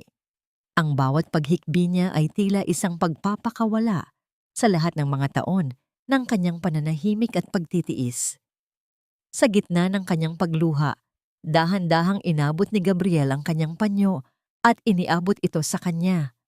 Ang kanilang mga daliri ay bahagyang nagkadikit at sa maliit na ugnayang iyon, naramdaman ni Mireya ang isang uri ng kuryente, isang pakiramdam ng kaligtasan at pag-asa na matagal nang ipinagkait sa kanya. Ang init mula sa balat ni Gabriel ay tila isang gamot na dahan-dahang nagpapahupa sa paninigas ng kanyang katawan dahil sa takot. Gusto niyang gamitin ang anniversary ng kumpanya para ipahiya ako? Then we will give him the show he deserves. Wika ni Mireya. Ang kanyang boses ay biglang naging matigas at puno ng paninindigan habang pinapahid ang kanyang mga luha. I'm tired of running, Gab. I'm tired of being the victim. If he wants a performance, I will give him the performance of a lifetime. Isang maliit na ngiti ang sumilay sa mga labi ni Gabriel. Isang ngiting may halong paghanga sa katatagan ng babaeng nasa harap niya. That's the Mireya I know. I have already contacted the board members who were loyal to your father. Marami sa kanila ang matagal nang naghihinala sa mga kilos ni Marco. We just need to present the evidence at the right moment. At ang moment na yon ay ang mismong gabi, kung kailan niya inaakalang siya ang hari. Habang lumalalim ang gabi, ang dalawa ay nanatiling magkasama sa ilalim ng malamlam na ilaw. Nagpaplano ng bawat hakbang para sa nalalapit na labanan. Sa bawat detalye ng plano, nararamdaman ni Mireya ang muling pagkabuo ng kanyang pagkatao. Ang bawat pahina ng ebidensya ay tila isang piraso ng kanyang dangal na muli niyang binabawi. Ngunit sa gitna ng kanilang paghahanda, isang malalim na katahimikan ang muling bumalot sa kanila nang mapatingin si Mireya sa mahimbing na natutulog na si Nico sa kabilang silid. What if he uses Nico against me, Gab? Iyon ang pinakamalaking kinatatakutan ko. Mahinang tanong ni Mireya, ang kanyang mga mata ay muling naging mapupungay. Lumapit si Gabriel at tumayo sa likuran ni Mireya, sapat na upang maramdaman ng babae ang protektibong presensya nito, ngunit may sapat na distansya pa rin bilang paggalang. He won't touch Nico. I will personally make sure of that.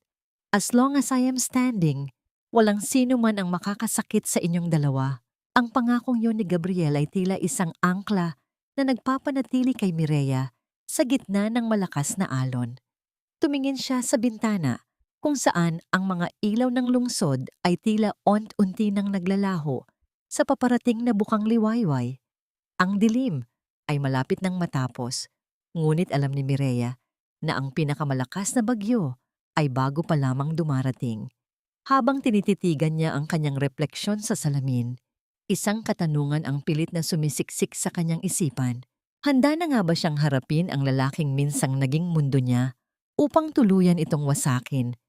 At sapat ba ang pag-ibig ni Gabriel upang hilumin ang mga sugat na iiwan ng huling digmaang ito? Sa unang pagkakataon, matapos ang maraming taon ng gabi-gabing puyat at pangamba, nagising si Mireya sa isang silid na hindi nababalot ng bigat ng panunumbat. Ang banayad na sikat ng araw na tumatagos sa manipis na kurtina ay tila mga daliri ng liwanag na humahaplos sa kanyang mukha. Nagpaparamdam na ang mundong kanyang ginagalawan ay hindi na kailangang maging isang piitan. Wala ang pamilyar na paninikip ng dibdib sa tuwing maririnig niya ang mga yabag ni Marco sa labas ng pinto. Sa halip, ang tanging sumalubong sa kanyang pandinig ay ang mahinang tawanan mula sa direksyon ng kusina. Isang tunog na tila musika sa kanyang mga tainga dahil ito ay boses ni Nico. Dahan-dahang bumangon si Mireya at naglakad patungo sa kusina. Ang bango ng sinangag na may bawang at ang halimuyak ng bagong timplang tsokolate ay pumuno sa kanyang mga pandama, nagbibigay ng init na matagal nang ipinagkait sa kanya ng malamig na trato ng mga Villarreal. Doon ay natagpuan niya si Gabriel na may suot na apron, matiyagang tinutulungan si Nico na ayusin ang mga piraso ng puzzle sa ibabaw ng lamesa habang hinihintay ang pagluto ng almusal. "Tito Gab, help me purito sa blue part," wika ni Nico nang may masiglang tinig. Ang kanyang maliit na kamay ay nakahawak sa braso ni Gabriel. Ang panonood sa kanila ay nagdulot ng isang matinding hapdi sa lalamunan ni Mireya. Isang hapdi ng saya at pangungulila. Napagtanto niya na ang ganitong klaseng payak na kaligayahan ang ipinagkait ni Marco sa kanilang anak, kapalit ng mga luho at ambisyon. Nang mapansin sila ni Gabriel, isang malambot na ngiti ang sumilay sa mga labi nito. "Gising ka na pala, Mireya. Maupo ka na. Malapit nang maluto ang paborito mong almusal." Hindi lamang ang pagkain ang inihanda ni Gabriel, kundi ang isang kapaligirang punong-puno ng kalinga na hindi na kailangang hingin pa. Matapos ang almusal, nang si Nico ay muling nakatulog dahil sa hapon ng paglalaro, lumabas si Mireya at Gabriel sa maliit na balkonahe ng kondo. Ang malamig na simoy ng hangin sa dapit hapon ay tila humahawi sa mga huling bakas ng pag-aalinlangan sa kanyang isipan. Sa loob ng maraming taon, naniwala si Mireya na ang pagtitiis ay bahagi ng kanyang tungkulin, ngunit sa harap ng malawak na tanawin ng lungsod, naramdaman niya ang tunay na kahulugan ng kalayaan. "Tapos na ang pagiging martir mo, Mireya," malumanay na wika ni Gabriel habang nakatayo sa tabi niya. Napansin ng lalaki ang isang maliit na gasgas sa hintuturo ni Mireya na nakuha nito noong nakaraang gabi. Nang walang sabi-sabi, dahan-dahang kinuha ni Gabriel ang kamay ng babae. Kinuha niya ang isang maliit na bandage mula sa kanyang bulsa at buong pag-iingat na idinikit ito sa sugat. Ang bawat galaw ni Gabriel ay puno ng respeto at pagpapahalaga. Isang maliit na kilos na nagparamdam kay Mireya na siya ay mahalaga hindi dahil sa kung ano ang maibibigay niya, kundi dahil sa kung sino siya. "I'm just tired, Gab. Tired of being the victim. Tired of crying." Bulong ni Mireya. Ang kanyang mga mata ay pumanaw sa kislap ng mga ilaw sa labas. "Pero sa tuwing tinitingnan ko si Nico, alam kong kailangan kong maging matapang. Nandito ako, Mireya. Hinding-hindi kita iiwan sa gitna ng laban na ito," sagot ni Gabriel. Ang kanyang boses ay tila isang matibay na angkla sa gitna ng nagbabadyang unos. Ang katahimikan sa pagitan nila ay nabasag lamang nang makita ni Mireya ang isang bagay sa ibabaw ng lamesa sa sala. Isang gintong sobre na may mabusising disenyo. Ito ang opisyal na imbitasyon para sa ika-10 anibersaryo ng kumpanya, ang gabi kung saan balak ni Marco na itanghal ang kanyang ganap na tagumpay sa piling ni Stella. Kasabay nito, umilaw ang telepono ni Mireya sa ibabaw ng pasimano. Isang mensahe ang pumasok mula kay Marco. Ang bawat salita roon ay tila isang matalim na pang-uuyam. You lose, Mireya. Bukas, si Stella na ang opisyal na hahawak sa lahat ng posisyong sa tingin mo ay sayo. Don't even try to show up. Baka masaktan ka lang sa makikita mo. Sa halip na manginig sa takot, naramdaman ni Mireya ang isang kakaibang lamig sa kanyang mga ugat. Tumingin siya sa salamin at nakita ang isang babaeng hindi na niya nakikilala. Hindi na ang nurse na laging nakayuko, kundi isang inang handang bawiin ang lahat. Dahan-dahan niyang kinuha ang kanyang lipstick na may kulay ng matapang na pula at marahang iginuhit ito sa kanyang mga labi. Ang bawat guhit ay tila isang panata ng paghihiganti, habang ang kulay ng dapit hapon ay untunting nagiging madilim na asul. Isang katanungan ang pilit na nananatili sa kanyang isipan. Sapat na ba ang dugong pula sa kanyang mga labi upang itago ang putla ng kanyang nakaraan? At magagawa, kaya niyang harapin ang mga ahas sa loob ng palasyong ninakaw sa kanya nang hindi muling nadudurog ang kanyang puso? Ang marangyang ballroom ay nababalot ng kislap ng mga kristal na chandelier na tila mga bituing nagniningning sa gitna ng kadiliman. Ang bawat halakhak ng mga panauhin ay tila may kasamang tunog ng pagkukunwari, habang ang amoy ng mamahaling alak at pabango ay pumupuno sa bawat sulok ng malawak na bulwagan. Sa gitna ng entablado, nakatayo si Marco Villarreal na may suot na maskara ng tagumpay. Ang bawat galaw niya ay puno ng kayabangan, habang inihahanda ang kanyang talumpati upang ipakilala si Stella bilang bagong pangalawang pangulo ng kumpanya. Sa harapang hilera, nakaupo si Doña Carmen, suot ang kanyang mga perlas na tila mga tropeyo ng kanyang kapangyarihan, habang buong giting na ipinagmamalaki sa mga katabi ang husay ng kanyang anak. Sa gabing ito, hindi lang natin ipinagdiriwang ang 10 taon ng tagumpay, kundi pati na rin ang bagong simula ng kumpanyang ito, kasama ang isang babaeng naging katuwang ko sa lahat ng hirap. Wika ni Marco sa mikropono.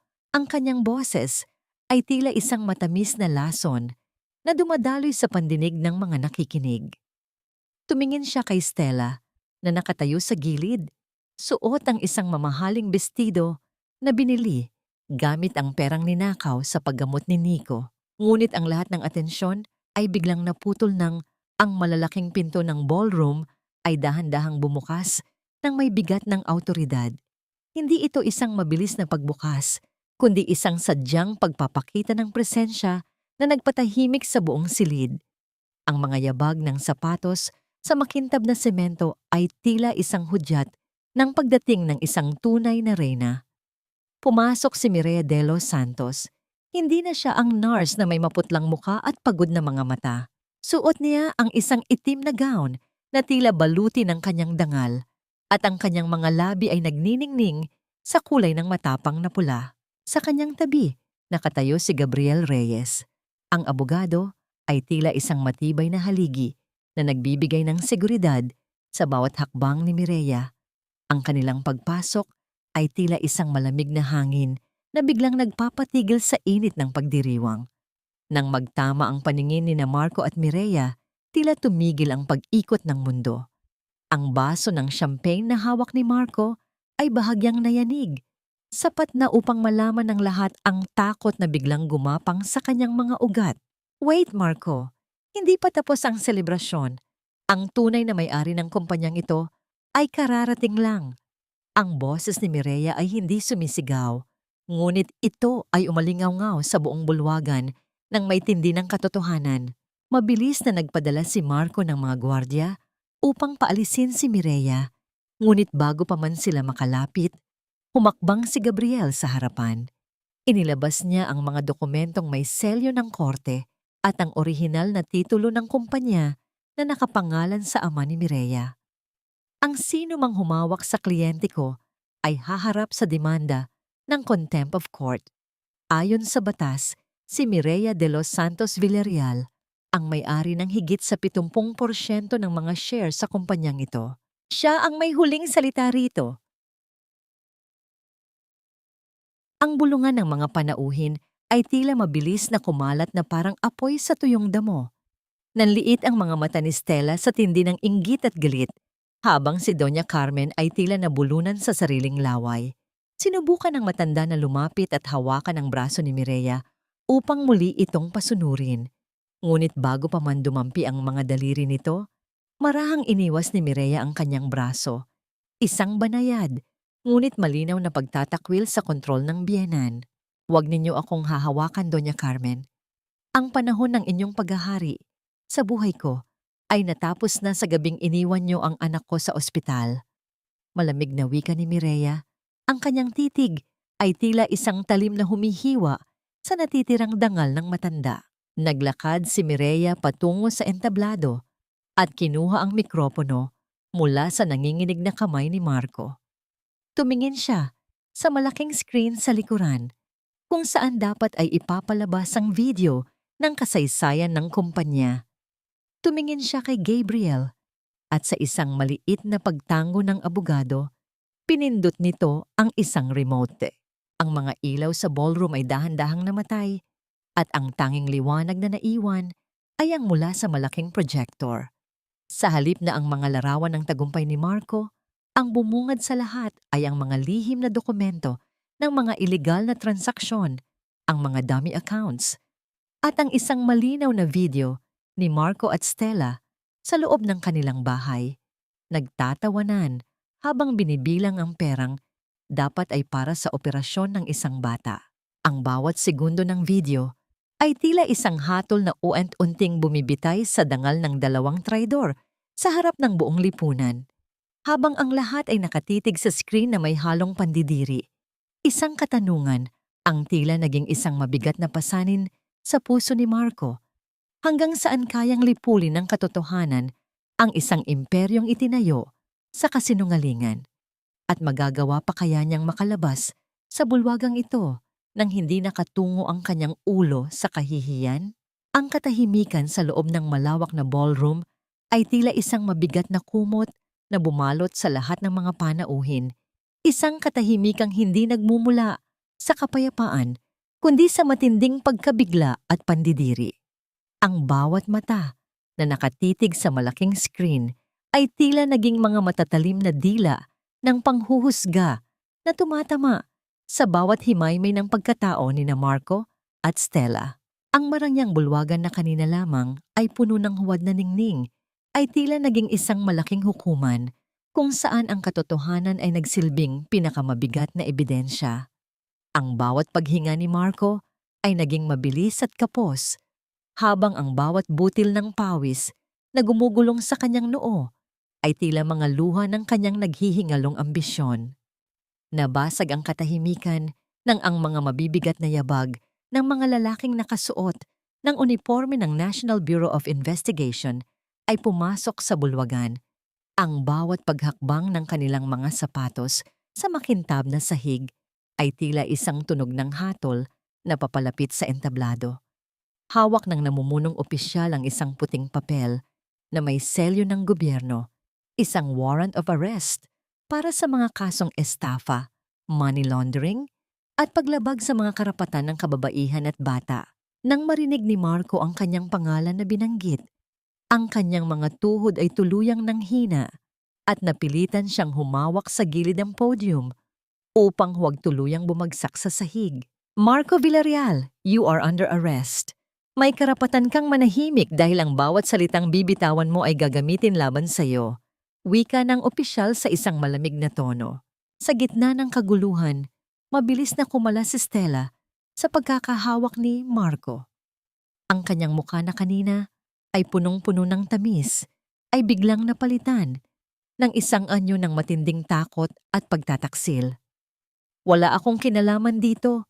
Si Marco ang nag-utos sa lahat. Pinilit niya lang ako.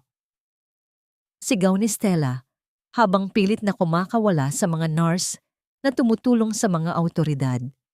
Ang kanyang pagtalikod sa lalaking sinasabi niyang mahal niya ay tila isang huling sampal sa mukha ni Marco. Isang katibayan na ang relasyong itinayo sa kasinungalingan ay madaling gumuho sa harap ng panganib.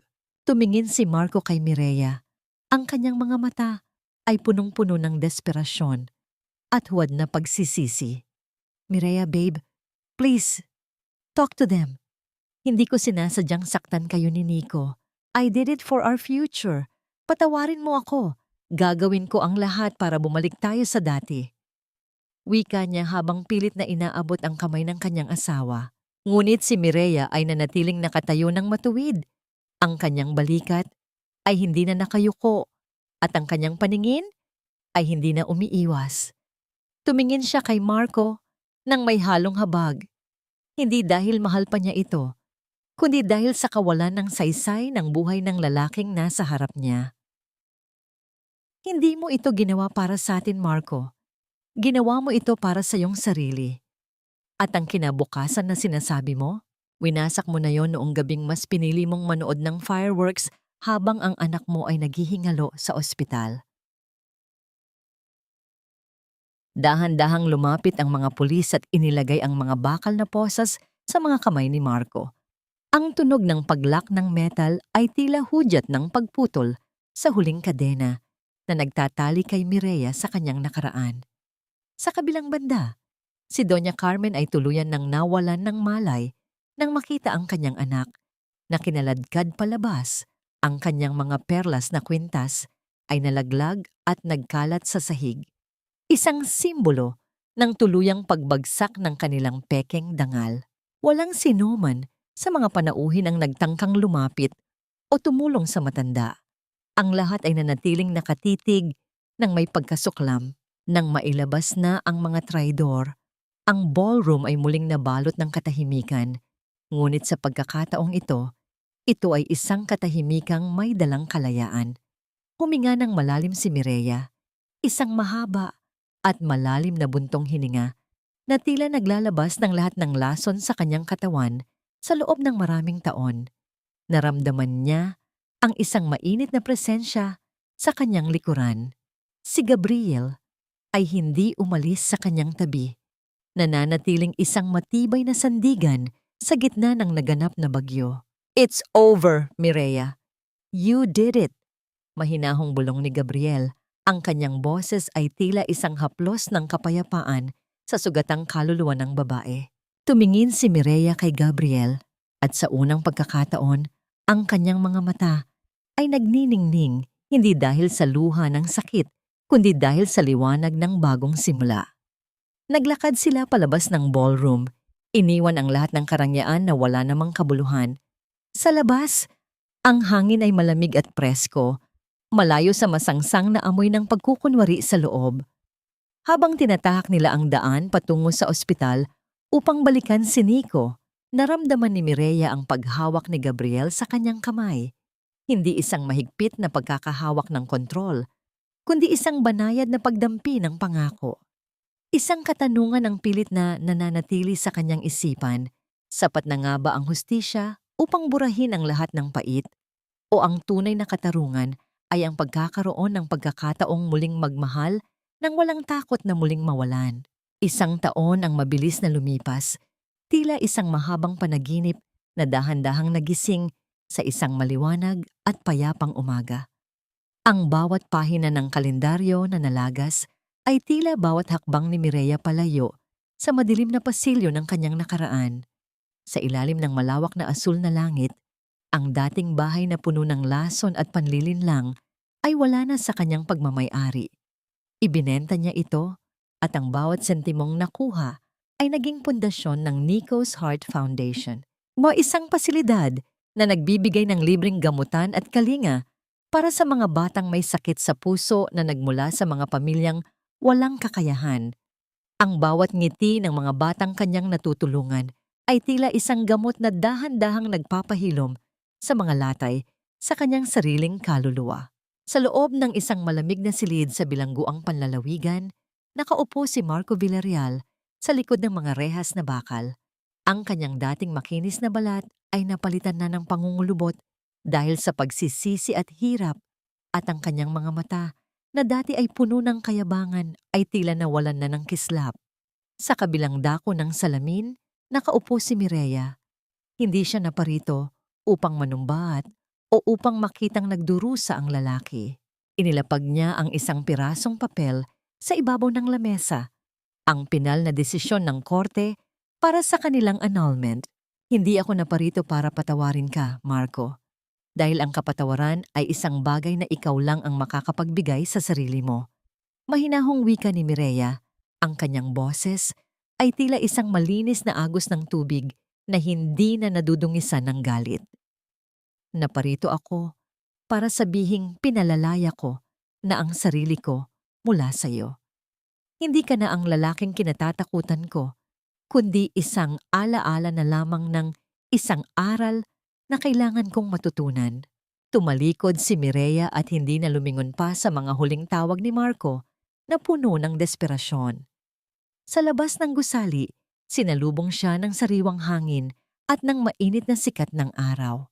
Doon, malapit sa isang malaking puno, nakita niya si Nico na masayang tumatakbo at nakikipaglaro sa isang aso. Ang bawat pagtalon ng bata ay tila isang himala na nagpapatunay na ang buhay ay laging may paraan upang muling bumangon. Sa tabi ni Nico ay nakatayo si Gabriel.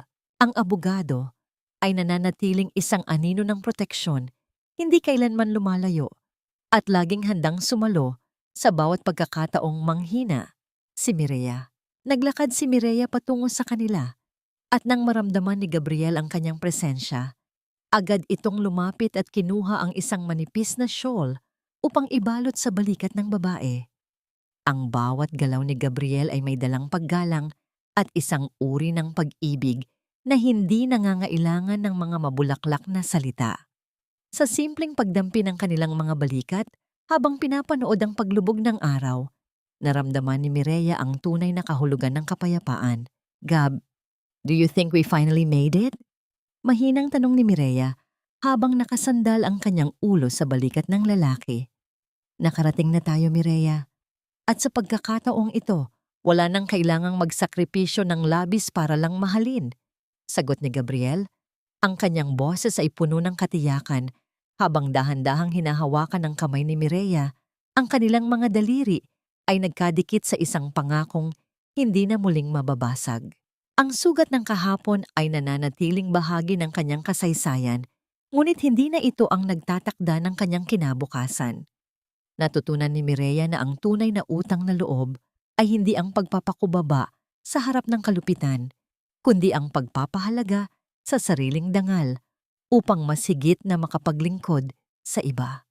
Habang ang huling sinag ng araw ay naglalaho sa abot-tanaw, ang tanging naiwan sa kanyang puso ay ang pasasalamat sa bawat unos na dumaan, dahil kung hindi dahil sa mga ito, hindi niya matatagpuan ang daan patungo sa tunay na tahanan, isang tahanang binuo mula sa katotohanan, katarungan, at isang pag-ibig na marunong maghintay